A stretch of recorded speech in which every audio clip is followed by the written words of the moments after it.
This is Game Spotlight, and Zeratul and Alrak are playing on Temple of the Past, and we have three mutators active. We have Diffusion, we have Going Nuclear, and we have Slim Pickings. So I want to talk about these mutators individually. Diffusion is a very difficult mutator to deal with. The one thing about Diffusion is that it splits damage that you deal to enemy units evenly. I think the range is 5 range, I want to say. It's 5 range, I'm not really sure.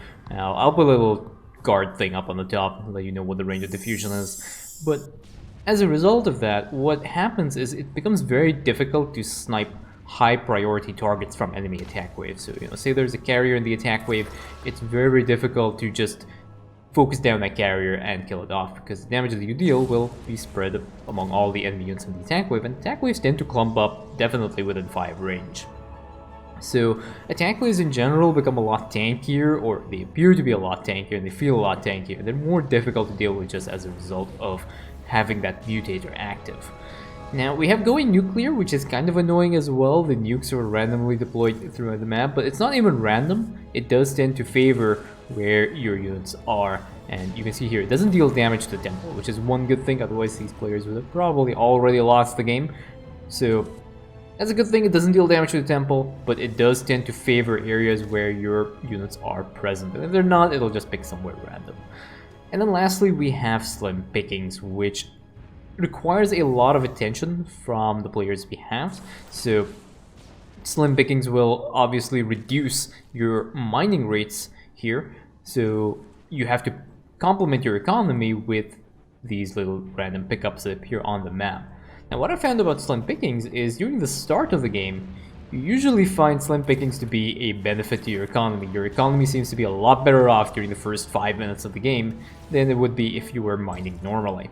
But as the game progresses, and as you're dealing with attack waves and the mission objectives, and maybe even the bonus objectives, you will find that you are not really picking up these little resource drops, and that is where Slim Pickings just gets really nasty and very, very punishing. You can see that there is an overcharge right now, and this probe is getting a little bit too close. If this pylon focuses on this will actually end up killing the probe off, but the probe does accidentally move right into the range of those rocks, and the diffusion ends up killing off that one probe. There is now an attack wave on the way, and they are running straight for the temple. And is there going to be something that will be dealing with these attack waves? No, not yet. So this temple will be taking a little bit of damage. These zealots actually have a reasonably high damage output.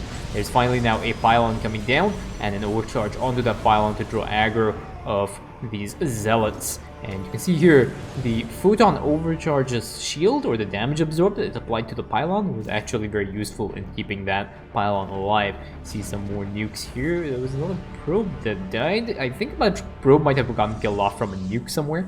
And now Alrak is ready. Zeratul already picked up his first artifact fragment. The next one is still a while away, so these commanders now are ready to I think they may even start pushing into Amon's base. You can see Alrak is rushing straight for his Ascendants. I think he's a little bit short on the minerals right now. He got what he needed, so he's going to put down Ascendant Archives, and he is going to be able to hopefully get some Ascendants out and deal some damage to these attack waves, and we'll be able to help him handle his lanes a little bit more effectively. Now, the one thing about Slim Pickings is that it severely stifles your economy, especially in the later stages of the game. So, commanders like Alrak, who relies on a constant stream of supplicants to feed his ascendants, and Zeratul, who has very, very expensive units, they are reasonably unfavored on this kind of mutator set, because Slim Pickings is active. Commanders like Tychus, who can get away with just 3 outlaws and just a small handful of gear, aren't really that affected by something like Slim Pickings. For Zeratul, he's gonna be struggling a little bit, and so is Alrak. Now, one thing that Zeratul does have going for him is he has a little invulnerability thing that I don't know what that ability is, but he has an invulnerability passive that allows him to be invulnerable for, I think, half a second after taking damage. It's something like that, and that's gonna help him a little bit. What Zeratul can do to avoid damage from Diffusion when he uses his little swipey move is to auto-attack once, make sure that passive is triggered, and then use the swipey move next to deal damage. So therefore he's invulnerable, he doesn't take damage from Diffusion. He can actually get a good amount of value from that kind of ability. Otherwise there's a very high chance he might end up one-shotting himself from the Diffusion damage that he deals, or at least take unnecessary damage. You can see we have a Surdath Legion now for Zeratul, and the Surdath Legion is a reasonably good choice. You are dealing with an air composition, and Surdath units basically just remove enemy units from the attack wave, so that means that Zeratul has less junk to deal with. But again, because these things are being removed directly from the attack wave, it means that they will be sitting in the attack wave as well, so there he's probably not going to get that much utility from the mind control units that he will be getting. We have now the second artifact fragment that has spawned, and Zeratul is already looking for the artifact fragment. And I think he's picked it up. Yeah, he got the artifact fragment. He has gotten a void suppression crystal as well. Again, there's a debate. You could probably go for the monoliths, the tesseract monoliths, and potentially shade them forward and use that to stun the enemies. But I like the void suppression crystal. I think that's a reasonably good choice here. And he's also gone for the steadfast reinforcements. Again, given the fact that he's not using these tesseract monoliths and not using a cannon-centric build, which is probably not too wise given the composition and the mutators active. I think the steadfast reinforcements might be they might be okay. I don't know if he's going to get that much utility out of that, because his Surdath Legion is probably going to end up getting nuked very frequently from the going nuclear mutator that is available on this mission. Alrak now, and we have a bunch of enforcers added to the mix, and these enforcers have an insane amount of range. They have 11 range when they are dealing with the air units, so that means they're going to be well out of range of diffusion. The one thing Zeratul will have to be careful about is that he does not engage the attack waves while these immortals are shelling them from the back. Otherwise, Zeratul is going to be taking a lot of damage from those immortal cannons, and also soaking up the damage away from the attack waves, which is where you want those immortals to, it's just where the immortals really shine.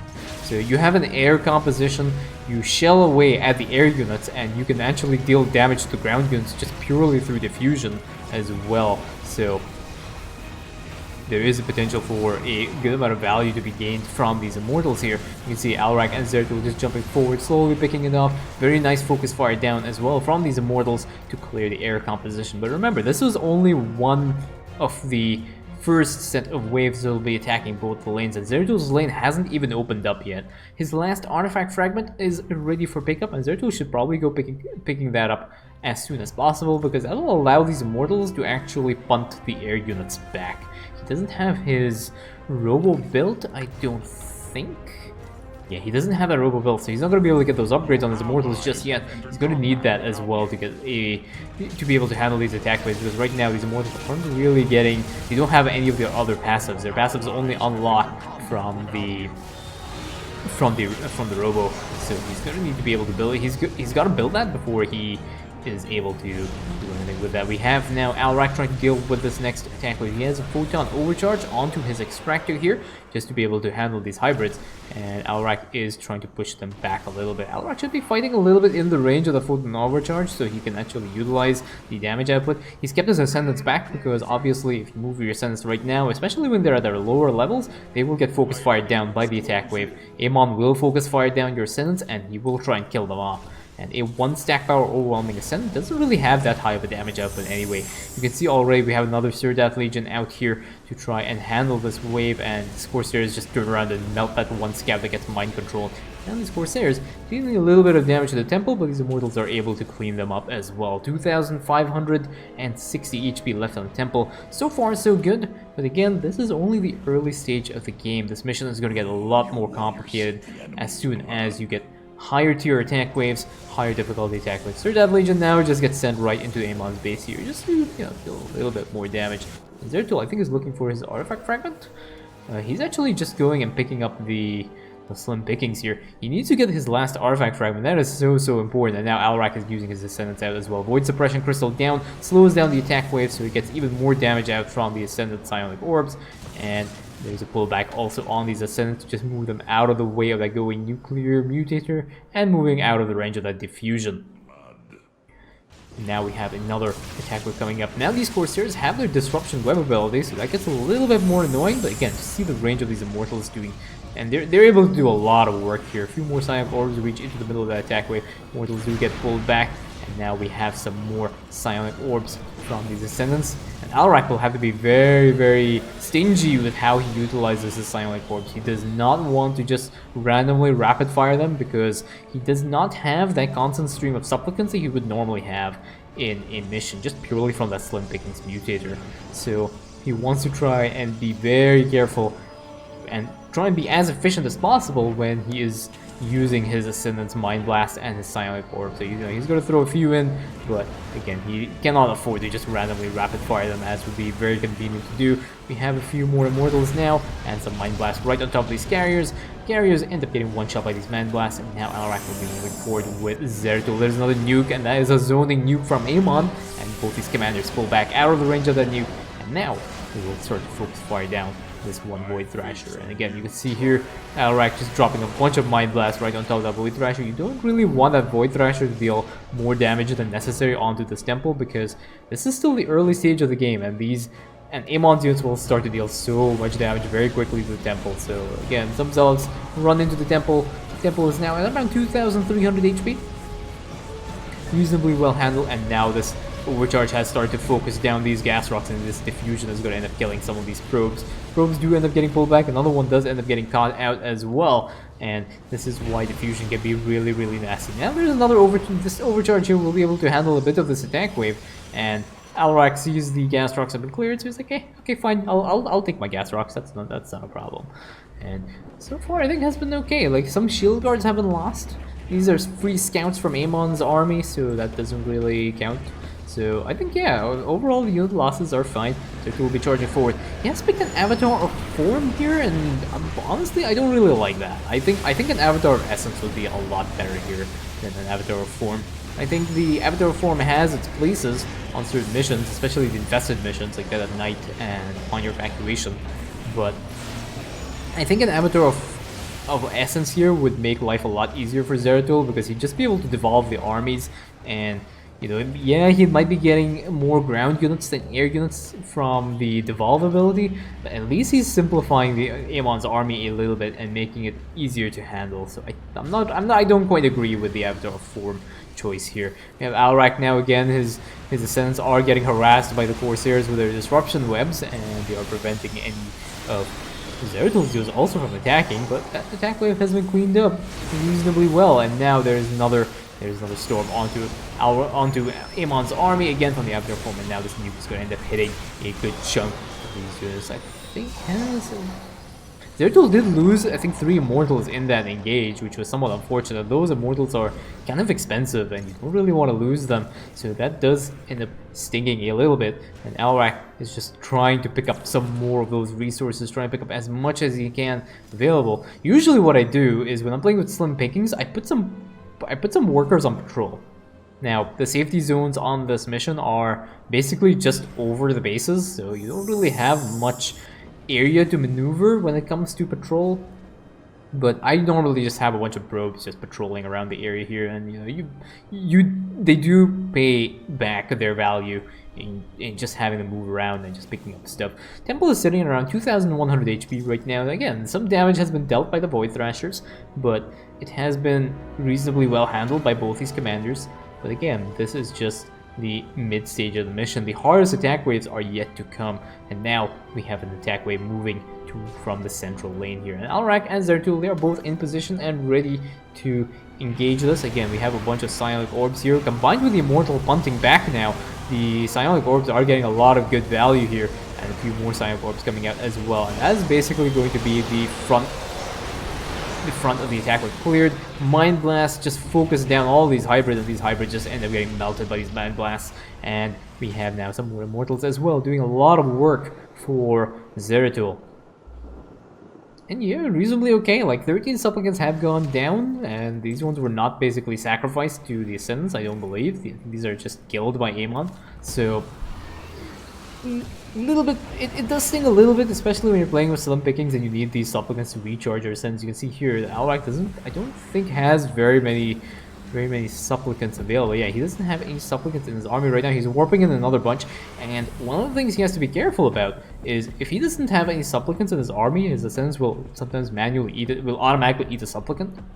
Is that if Alarak takes too much damage, Alarak will start to eat his Ascendants, and if you eat this guy has like 8 stacks, 8 power overwhelming stacks. If he eats that 8 power overwhelming stack Ascendant, it kind of stings, and that really feels bad. So Alarak has to be a little bit careful when he engages attack waves, and he has to pay attention to the supplicant count as well, because as these ascendants use up their energy, they will automatically eat these supplicants up. And again, Zeratul trying to push in. He wants to try and deal with this Void Thrasher. Drops an Avatar of form again over here. And again, there's a very nice storm from the Avatar. And the Avatar will end up Plasma Blasting this Hybrid Dominator, as the Hybrid Dominator ends up Plasma Blasting the Avatar of form. And this is just Plasma Blast for a Plasma Blast. And again, lots of damage being dealt by Diffusion, because this guy, I don't think, has a very high range. He actually got into the face of the Hybrid for some reason. And again, he has to be this guy's spazzing out, I think, for some reason. And what's he doing? I don't use the Avatar very much, so I'm not really sure. I have no idea what's going on here. The Avatar is kind of like spazzing out. I have no idea what it was aggroing. Is maybe an observer? It might have been an observer. It was aggroing? I'm not sure what was happening. If someone knows, just let me know in the comments. I'm not sure why it was behaving all weird and stuff. And Alrak also ended up clearing out that northern airdrop. And now we have the last attack wave. And now both these Void Thrashers are hammering down on the Temple. And the Temple is already at 1,600 HP. These commanders will have to rush towards these Void Thrashers and clear them out. But there's an attack wave on the way here, and that is going to be a problem. And Zeratul here as well. Again, they're a good chunk of Immortals, so they will be able to handle this attack wave very quickly. And the splash damage from the Immortals as well as the Diffusion just ends up causing the whole attack wave to melt pretty much all in one shot. And now Zeratul is ready to push in. Unfortunately, he does end up getting clipped by a nuke here. He has pretty much lost a lot of Immortals here. 11 Immortals have gone down. Alrak is basically okay. He does have Empower Me active. He's trying to stay out of range, but he has no supplicants, so he will need to retreat a little bit until he can get some more supplicants into the mix here. Unfortunately for Zeratul, Zeratul is getting pushed back now because he only has 2 Immortals left, because he has gotten nuked by that going nuclear mutator, so he will have to go onto the retreat for a while. Alrak will have to add in some more supplicants, which he has done, and now Temple is sitting at 1,150 HP. Zeratul he has a few more Immortals, which is kind of good, and there's a very nice focus fire down onto these carriers here to just take them out instantly. Alrak trying to maneuver Ascendants out of the range of those disruption webs because they are being a little bit annoying. And some very nice Plasma Blast, not Plasma Blast, but Psionic Orbs coming down and clearing out that attack wave. And now there's a Surge Death Legion just to stall this Hybrid Wave, because this Hybrid Wave is pretty nasty.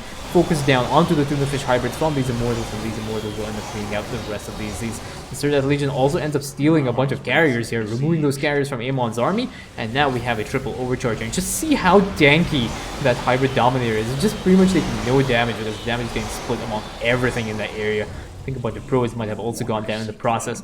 This Void Thrasher is still around. Temple sitting at about 800 HP right now. And again, this is going to be a triple-pronged attack wave. This attack wave needs to be handled very, very effectively, very carefully. That attack wave just gets completely deleted by Alrak's army. Unfortunately here, Zeratul is in a bit of trouble because he does not have anything here. There's an attack wave that's coming up very, very close. He's going to start attacking Zeratul's base, which is somewhat fortunate for him. But again, these Corsairs are trying to take out this carrier, and once they do that, they will start attacking this temple, and this temple is sitting at around 400 HP, 300 HP right now, 200, and these things are just focus firing down. Alrak jumps into the mix here, and finally this temple is going to be settling out at around 100 HP. That Void Thrasher is still dealing damage, but I think pretty much all the attack waves have been cleared out right now, and this temple ends up at 72 HP before the game finishes. And that is a temple defended, 72 HP, and that is GG.